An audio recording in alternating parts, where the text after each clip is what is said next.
Assalamualaikum warahmatullahi wabarakatuh. Perkenalkan, nama saya Lingga Ayu Putri dari Program Studi Pendidikan Agama Islam semester 1, kelas 1A. Pada kesempatan kali ini, saya akan mempresentasikan materi yang berjudul Kemukjizatan Al-Quran. Kepada yang terhormat, Bapak Mukhrij Sidki sebagai dosen mata kuliah Ulumul Quran. Saya izin untuk memulai presentasinya. Yang pertama ialah kemukjizatan Al-Quran. Al-Quran adalah mukjizat terbesar yang diberikan kepada Nabi Muhammad SAW. Kata mukjizat berasal dari kata a'jaza, yang berarti melemahkan atau membuat tidak mampu. Dengan demikian, mukjizat adalah perkara luar biasa yang ditampakkan oleh Allah melalui tangan seorang Nabi Muhammad SAW.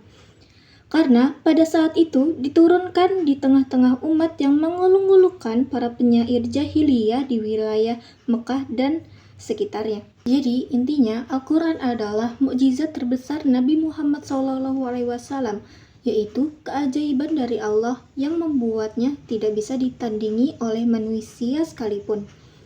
Saat itu Al-Quran diturunkan di tengah-tengah masyarakat Arab yang sangat menghargai puisi. Dan Al-Quran membuktikan keunggulannya sebagai wahyu Allah melebihi kemampuan manusia. Selanjutnya ialah kemukjizatan Al-Quran dari segi bahasa, ilmu, pengetahuan, dan hukum. Segi bahasa, keindahan susunan bahasa. Al-Quran memiliki gaya bahasa, uslub, yang tidak dapat ditiru meskipun bangsa Arab saat itu dikenal ahli syair dan sastra. Saya akan memberikan contoh keindahan susunan bahasa uslub. Contoh ini terdapat pada surat Al-Fatihah ayat 1-4. Saya bacakan.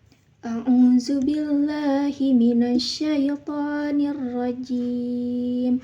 Bismillahirrahmanirrahim. Alhamdulillahi rabbil alamin. Ar-Rahmanir-Rahim, Maliki Yaumiddin, yang artinya dengan nama Allah yang Maha Pengasih, Maha Penyayang. Segala puji bagi Allah, Tuhan semesta alam, yang Maha Pengasih, Maha Penyayang, pemilik hari pembalasan. Nah, contoh ini menunjukkan keindahan dan keseimbangan susunan bahasa Al-Quran yang tidak bisa ditiru oleh manusia, meskipun dalam bahasa Arab yang kaya akan sastra. Selanjutnya adalah tantangan tahaddi. Allah menantang manusia dan jin untuk membuat tandingan Al-Quran. Contoh tantangan tahaddi ini terdapat pada surat Al-Baqarah ayat 23. Saya bacakan. Bismillahirrahmanirrahim.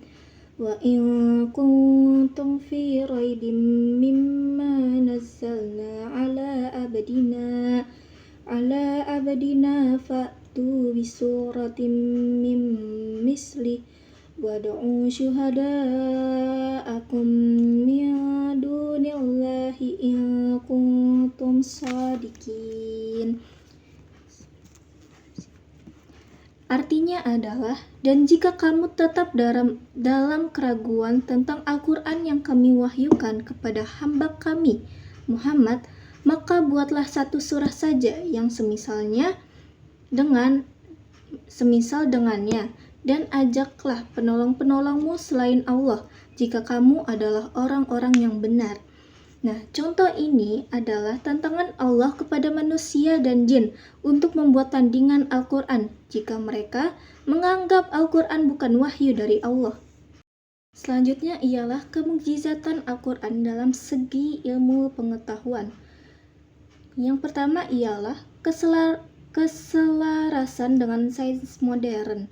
Banyak ayat Al-Quran yang sesuai dengan penemuan ilmu pengetahuan modern, seperti penciptaan manusia pada surat Al-Mu'minun ayat 12 dan 12-14, dan perluasan alam semesta pada surat Az-Zariyat ayat 47.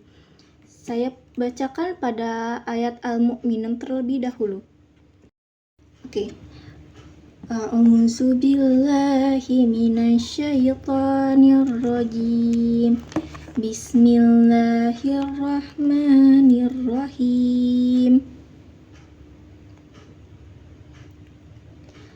Walaqad khalaqnal insana min sulalatin min tin thumma ja'alnahu nutfatan fi qararin makin thumma khalaqnal nutfata 'alaqatan fakhalaqnal 'alaqata mudghatan fakhalaqnal mudghata izama fakasawna 'izama lahma thumma ansha'nahu khalqan akhar fatabarakallahul husnul khaliqin. Pada surat Al-Mu'minun ayat 12-14 yang artinya ialah, dan sungguh kami telah menciptakan manusia dari satipati berasal dari tanah, kemudian kami menjadikannya air mani yang disimpan dalam tempat yang kokoh, yaitu rahim. Kemudian air mani itu kami jadikan sesuatu yang melekat, lalu sesuatu yang melekat itu kami jadikan segumpal darah dan segumpal daging. Kami jadikan tulang belulang, lalu tulang belulang itu kami bungkus dengan daging, kemudian kami menjadikannya makhluk yang berbentuk lain. Maha suci Allah, pencipta yang paling baik. Pada ayat ini menjelaskan proses penciptaan manusia secara bertahap, mulai dari tanah, air mani, segumpal darah, segumpal daging, pembentukan tulang, dan pembungkusan dengan daging. Proses ini sesuai dengan tahapan perkembangan embriologi manusia yang ditemukan oleh sains modern. Lalu ada perluasan alam semesta pada surat Az-Zariyat ayat 47. Saya bacakan. Bismillahirrahmanirrahim. Wassamaa'a bainaha bi'aidin wa inna lamusi'un, yang artinya, dan langit kami bangun dengan kekuasaan, dan kami benar-benar meluaskannya. Nah, pada ayat Al-Quran ini menyatakan bahwa Allah meluaskan lamus'inun, langit yang sesuai dengan teori ekspansi alam semesta. Tidak ada kontradiksi antara ayat ini dan penemuan ilmiah. Malah Al-Quran telah mengindikasikan fakta ilmiah ini 14 abad yang lalu. Selanjutnya adalah kemukjizatan Al-Quran dari segi hukum. Yang pertama ialah kesempurnaan syariat. Al-Quran mengatur seluruh aspek kehidupan manusia, mulai dari ibadah, ekonomi, hingga politik. Nah, untuk yang ibadah ini terdapat pada surat Al-Baqarah ayat 183, yang artinya diwajibkan atas kamu berpuasa, sebagaimana diwajibkan atas orang-orang yang sebelum kamu, agar kamu bertakwa.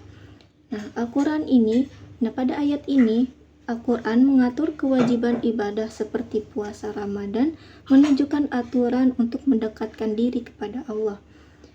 Lalu untuk ekonomi, contoh ayatnya ialah surat Al-Baqarah ayat 275, yang artinya orang-orang yang makan riba tidak dapat berdiri tegak. Allah telah menghalalkan jual beli dan mengharamkan riba. Pada ayat ini, Al-Quran melarang riba dan menghalalkan jual beli, mengatur transaksi ekonomi untuk keadilan dan kesejahteraan. Selanjutnya ialah politik. Contoh yang politik ini pada surat An-Nisa ayat 48, yang artinya, sungguh Allah memerintahkan kamu untuk menunaikan amanat, dan hendaklah kamu untuk menetapkannya dengan adil. Pada ayat ini, Al-Quran mengatur prinsip kepimpinan seperti amanah dan keadilan dalam hukum relevan untuk tata kelola negara. Ialah fleksibilitas hukum. Ada hukum yang bersifat tetap, yaitu sawabit, seperti kewajiban sholat. Hukum sawabit ini terdapat pada surat Al-Isra ayat 78.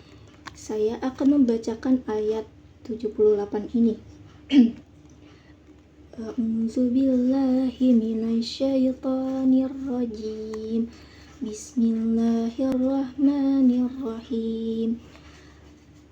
Aqimis sholata liduki syamsi ila ghasaqil laili wa qur'anal fajr.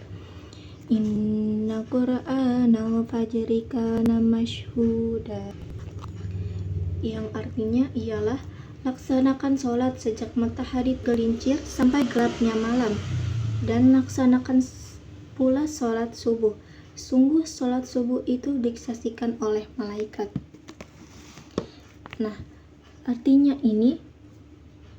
Maksud dari ayat ini ialah sholat 5 waktu dari subuh, zuhur, asar, maghrib, isya adalah kewajiban yang bersifat sawabit atau tetap bagi setiap muslim yang balik dan berakal.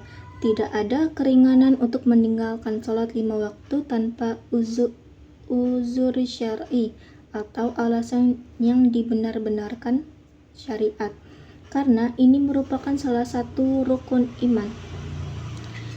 Di sini ada karakter hukum sawabit. Yang pertama ialah tidak berubah.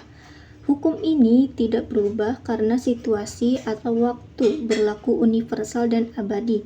Yang kedua ialah teks eksplisit, bersumber dari dalil Al-Quran atau hadis yang jelas, qat'i.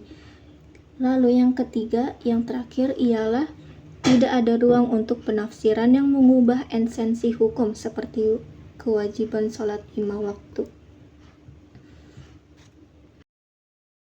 Kesimpulannya adalah Al-Quran adalah kitab suci yang diturunkan langsung kepada Nabi Muhammad SAW sebagai pedoman hidup bagi kita semua. Karena Al-Quran memiliki kemewahan yang sangat besar, maka dari itu kita selaku umat muslim wajib beriman kepada Rasulullah SAW dan kitab suci Al-Qurannya. Sekian dari saya. Wassalamualaikum warahmatullahi wabarakatuh.